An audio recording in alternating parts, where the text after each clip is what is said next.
नमस्कार, मी शिवांगी शर्मा आणि आपण पाहत आहात तळोदा वृत्तांकन न्यूज। चला जाणून घेऊया आजच्या ताज्या बातम्या। प्रशासकीय अनास्था। 18 वर्षांपासून धूळ खात पडलेले बोरदचे भक्ती निवास भग्नावस्थेत। चोरी, दुर्वस्थेमुळे ग्रामस्थांचा संताप। पुनरुज्जीवनाची जोरदार मागणी। मंगेश पाटील यांच्यासह तळोदा वृत्तांकन न्यूज नेटवर्क बोरद। नमस्कार प्रेक्षक जनतेच्या करातील लाखो रुपयांचा निधी खर्चून उभी केलेली सार्वजनिक मालमत्ता प्रशासकीय उदासीनतेमुळे कशी भग्नावस्थेत जमा होते याचे जिवंत उदाहरण बोरद येथे पाहायला मिळत आहे। येथील पवित्र महादेव मंदिराच्या शेजारी तसेच गाव तलावाच्या निसर्गरम्य किनाऱ्यावर सन 2007 मध्ये जिल्हा परिषदेच्या माध्यमातून भव्य व अद्ययावत भक्ती निवास उभारण्यात आले होते। मात्र निर्मितीनंतर तब्बल 18 वर्षे उलटूनही या वास्तूचे औपचारिक उद्घाटनच झाले नाही किंवा उद्घाटनाबाबत स्थानिक ग्रामस्थांना माहितीच नाही।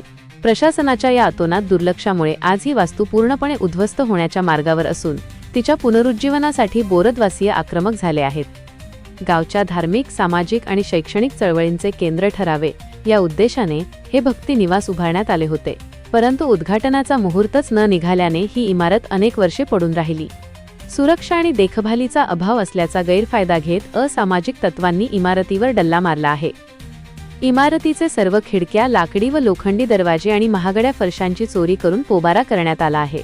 2026 उजाडले तरी संबंधित विभागाने या वास्तूची साधी पाहणी करण्याची तसदीही घेतलेली नाही। याबद्दल नागरिकांमधून तीव्र संताप व्यक्त होत आहे।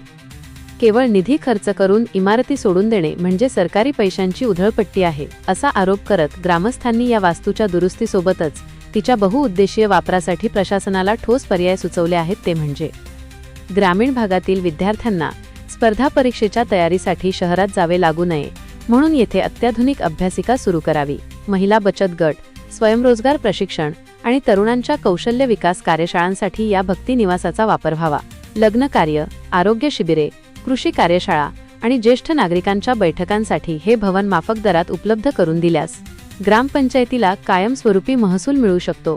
मात्र यासाठी वेळीच योग्य तो प्रस्ताव तयार करून या इमारतीची दुरुस्ती करणे महत्त्वाचे ठरेल। यासाठी ग्रामपंचायत स्तरावरून योग्य ती कार्यवाही व्हावी अशी भावना देखील ग्रामस्थांकडून व्यक्त करण्यात येत आहे। प्रशासनाने वेळीच जागे व्हावे। लाखो रुपयांची ही वास्तू अधिकाऱ्यांच्या नाकर्तेपणामुळे नष्ट होत आहे। जिल्हा परिषद प्रशासन, स्थानिक लोकप्रतिनिधी आणि ग्रामपंचायतीने या विषयाची गांभीर्याने दखल घेऊन तात्काळ विशेष निधी मंजूर करावा। इमारतीचे पुनरुज्जीवन करून तिचे रीतसर उद्घाटन करावे, जेणेकरून या इमारतीचा लाभ ग्रामस्थांबरोबर महिला बचत गट, विद्यार्थी आणि इतर सर्व घटकांना होईल।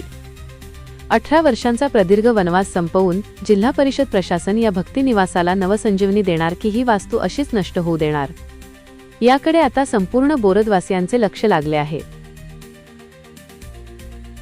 आजसाठी इतकेच। अशाच ताज्या आणि महत्त्वाच्या बातम्या पाहण्यासाठी आमच्या चॅनलला सबस्क्राइब करा।